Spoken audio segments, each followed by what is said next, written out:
Hello everyone, कैसे सब लोग। मैं सुमित सामनीकर पिरामिड मैथ्स एकेडमी से और आज हम अगला वीडियो लेके आए हैं। बट बिफोर गोइंग अहेड, आपने चैनल को अगर सब्सक्राइब नहीं किया है तो चैनल को सब्सक्राइब कीजिए और बेल आइकन को क्लिक कीजिए ताकि आपको इसके अपडेट्स मिलते रहे, क्योंकि स्टूडेंट्स के लिए हम लोग हर वेडनेसडे और सैटरडे एक कॉन्सेप्चुअल वीडियो लेके आ रहे हैं, जिससे आपको जेई के जो कॉन्सेप्ट है वो बहुत क्लियर होने वाले हैं। उसमें हम क्वेश्चंस भी बताने वाले हैं और किस तरीके से कॉन्सेप्ट को अप्लाई करना है वो भी बताने वाले हैं। यहाँ पे आज मैं लेने वाला हूँ क्वाड्रेटिक इक्वेशन, जिसमें हम तीन तरीके से क्वाड्रेटिक इक्वेशन को सॉल्व करते हैं। उसमें से पहला तरीका है फैक्टराइजेशन मेथड। नाउ ये जो वीडियो है ये मुझे पता है ये सबके लिए काम में आने वाला है। ये सिर्फ जेई के लिए या सीईटी के लिए, 11th के लिए, 12th के लिए नहीं। ये आप कोई भी एग्जाम दे रहे हो, कोई भी कॉम्पिटिटिव एग्जाम या कोई भी एग्जाम जिसमें मैथ्स आ रहा है, क्वाड्रेटिक इक्वेशन वहां पे लगेगा। 10th के एग्जाम में भी लगता है, 9th के एग्जाम में भी लगता है। आप बैंकिंग के एग्जाम दे रहे हो, एसएससी दे रहे हो, कोई भी एग्जाम दे रहे हो आप, तो आपको वहां पे ये वाला पार्ट लगने वाला है। सो ये क्वाड्रेटिक इक्वेशन का वीडियो बहुत बहुत बहुत इंपॉर्टेंट है। तो चलते हैं आगे, फैक्टराइजेशन मेथड देखते हैं किस तरीके से। तो सबसे पहले क्वाड्रेटिक इक्वेशन होता क्या है वो मैं बता देता हूं।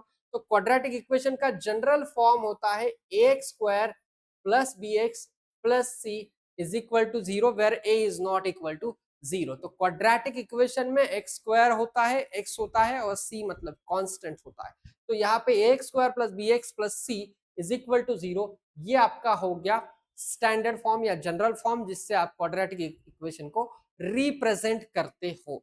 अब इसको सॉल्व कैसे करना है, किस तरीके से हम इसको सॉल्व करते हैं वो भी मैं बताऊंगा और इसका शॉर्टकट भी बताऊंगा, क्योंकि शॉर्टकट इंपॉर्टेंट है आपका टाइम बचाने के लिए।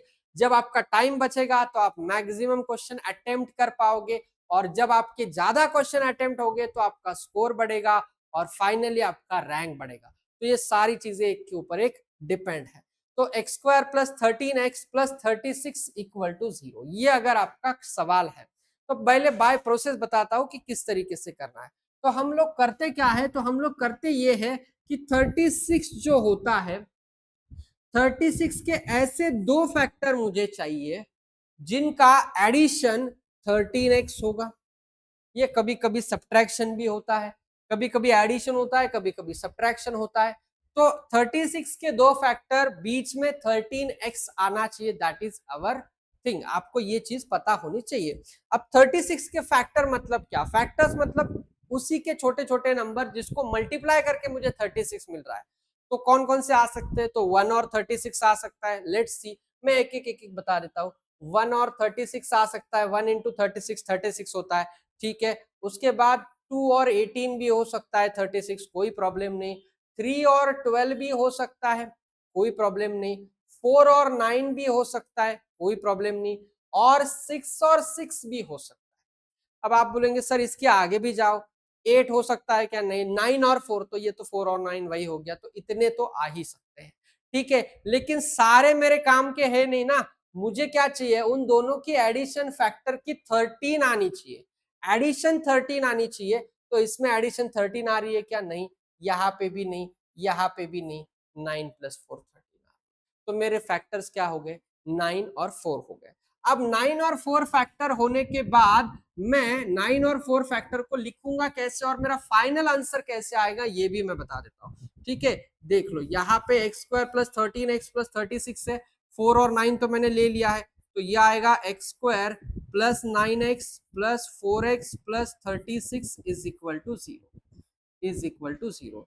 तो 9x प्लस 4x मतलब एडिशन 13 और मल्टीप्लीकेशन 36, तो 9x और 4x आ गया।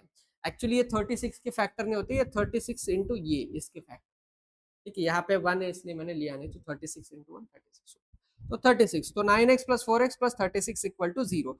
इन दोनों में कॉमन आ रहा है x, तो ले लो x plus 9 plus 4 common, x plus 9 is equal to zero.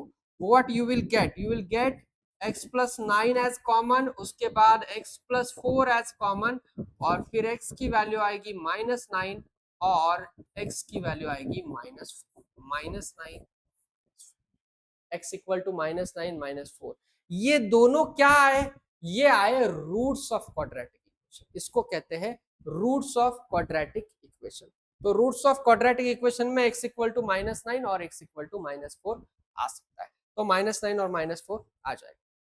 अब यहाँ पे ये पूरा लिखना पड़ा, उसके बाद ही वैल्यू आई।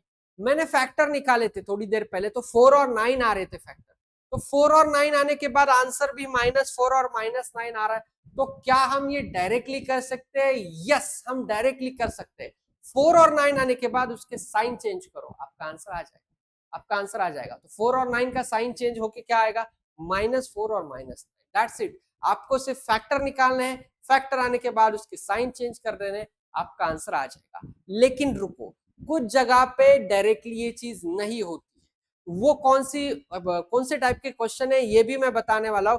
फिलहाल मैं बता रहा हूं जिसमें एक्स स्क्वायर का कोएफिशिएंट 1 है, एक्स स्क्वायर का कोएफिशिएंट 1 है। जहां पे एक्स स्क्वायर का कोएफिशिएंट 1 है वहां पे सिंपल क्या करना है, फैक्टर निकालो, फैक्टर के साइन चेंज करो, आपके रूट्स आ जाएंगे। रूट्स क्या होता है वैसे? रूट्स वो होता है जिसमें जो वैल्यू आ रही है आपकी, वो वैल्यू अगर मैंने ओरिजिनल क्वाड्रेटिक इक्वेशन में सब्स्टिट्यूट की तो मेरा जो आंसर आएगा, मेरा जो क्वाड्रेटिक इक्वेशन है वो उसको सेटिस्फाई करेगा। So that is the simple फंडा, वो मुझे पता होना चाहिए, राइट। तो ये वाला तो हो गया। नाउ सेकंड वाले की तरफ चलते हैं। सेकंड वाले में क्या दिया है? X square -7x -144। तो मुझे 144 के दो फैक्टर चाहिए, बीच में -7 आना चाहिए, -7 आना चाहिए, और मेरा भी -144 ही है।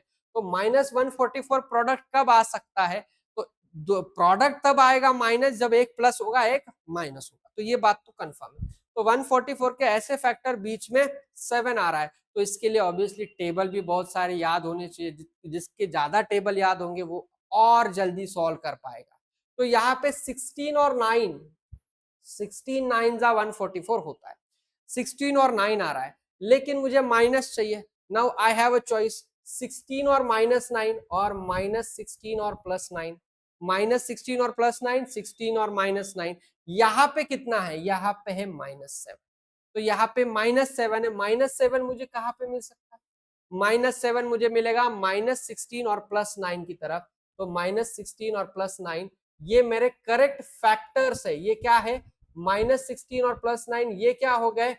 फैक्टर्स हो गए। तो आंसर मतलब रूट क्या आएंगे? रूट वो आएंगे जब मैं इसके साइन चेंज करूंगा। तो साइन चेंज कर दो, साइन होगा इसका प्लस, इसका माइनस, तो आंसर आएगा 16 और -9। That's it. ये पूरा लिखने की जरूरत नहीं, लिखने की जरूरत नहीं। आपको जो फैक्टर्स आ रहे हैं उसके साइन चेंज करने, दैट्स आपका आंसर आ जाएगा। 144 के फैक्टर बीच में -7 आ रहा था, -16 और क्लियर विद दिस, राइट। चलो आगे चलते हैं विद दिस, आगे चलते हैं ना। थोड़े बड़े बड़े यहाँ पे दिखाई दे रहे हैं। X square plus 43x minus 2400 equal to 0। तो 2400 के लिए अभी बीच में 43 आ रहा है। देखो 2400 के ऐसे दो फैक्टर चाहिए, बीच में 43 आ रहा है प्लस प्लस, ठीक है। तो क्या ले सकते बताओ, क्या ले सकते? अभी ये एक प्लस और एक माइनस है, मतलब वहां पे सब्ट्रैक्शन होने वाली है, ये तो कंफर्म है। तो हम लोग ये ट्राई करके देखना पड़ेगा, अभी ये डायरेक्टली तो नहीं आएंगे, राइट। तो एक तो देखो 2400 है, तो मेरे को लग रहा है एक 60 और 40, तो 60-40 ये है 2400, 60 इंटू 40, बट 60 में से 40 गया तो 43 नहीं आएगा, 20 आएगा, है ना।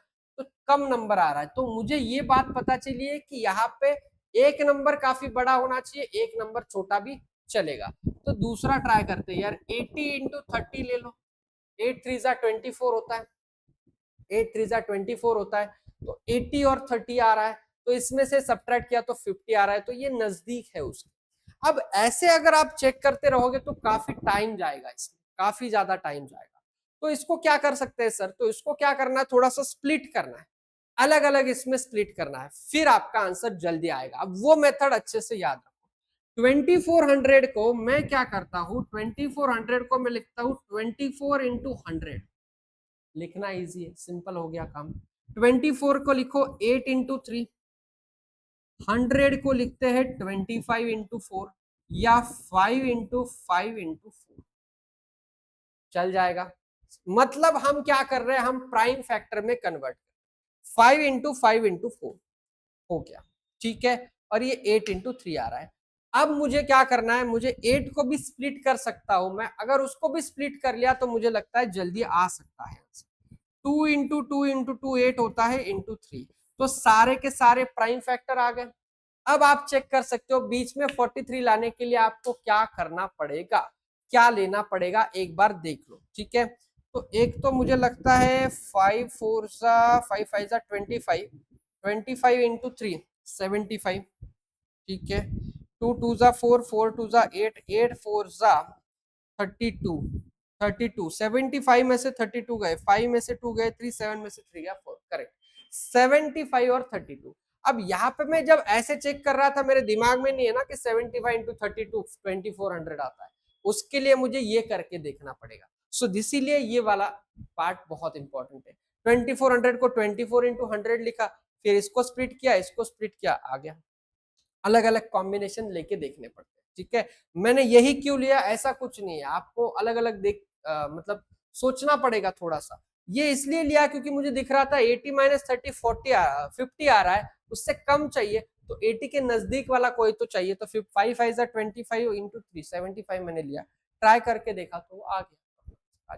ठीक है, सो यहाँ पे आ रहे हैं फैक्टर 75 और 32, लेकिन बीच में प्लस साइन है, तो 75 में से 32 गए या 32 में से 75, तो 75 प्लस और 32 माइनस चलेंगे।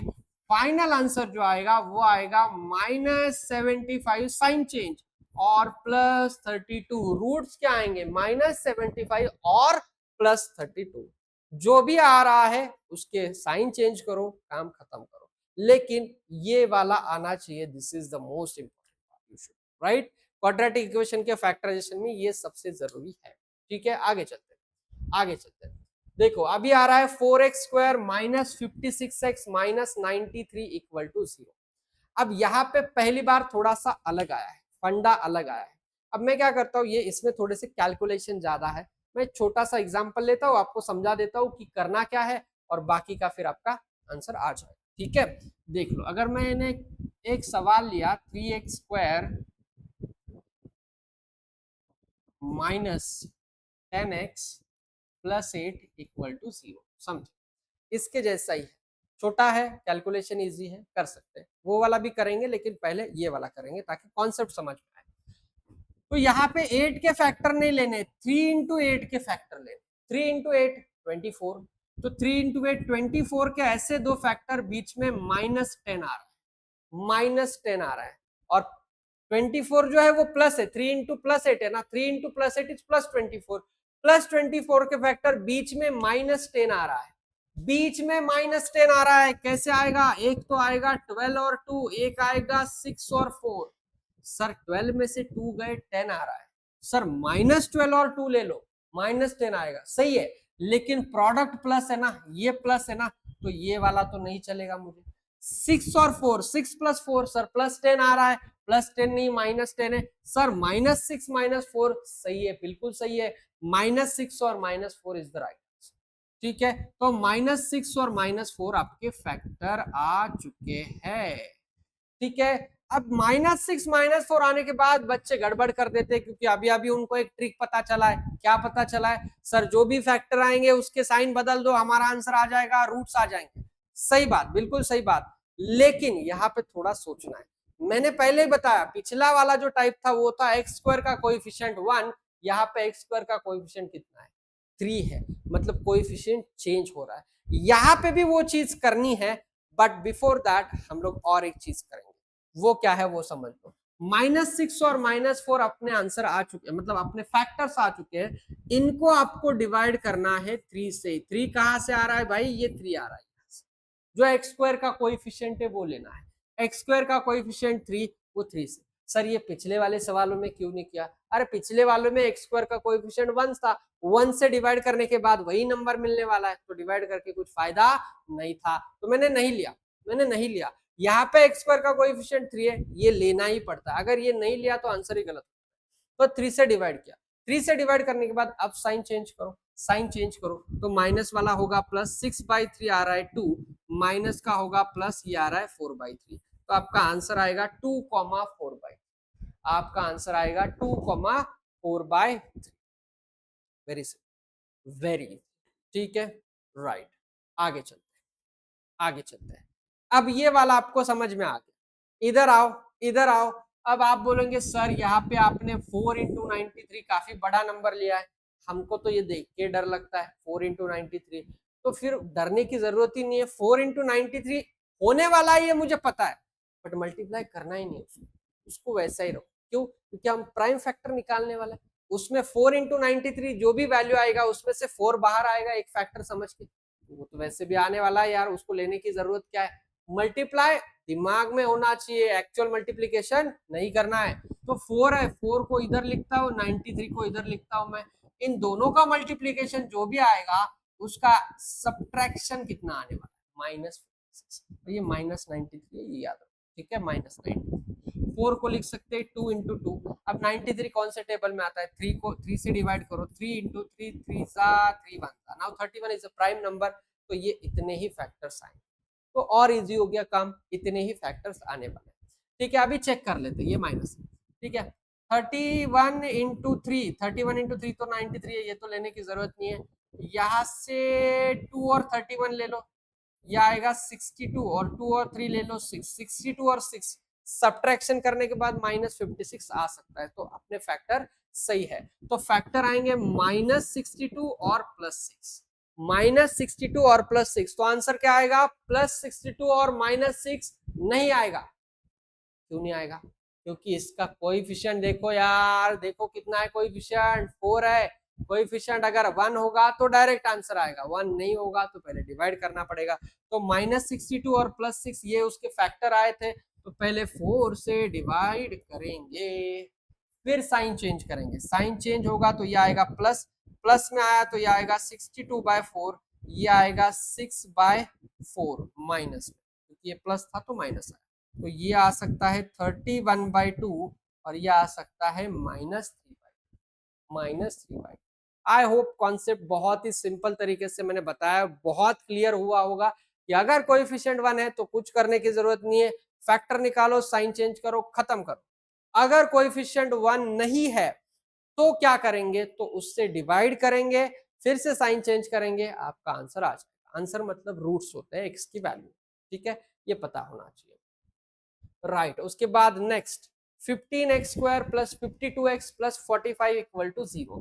अगेन सेम चीज, 15 इधर 45 इधर, मल्टीप्लाई होने वाला है पता है, बट वो कहाँ है, वो दिमाग में है, करना नहीं है। अलग अलग लिखो, स्प्लिट करो, अलग आराम से आंसर आ जाएगा।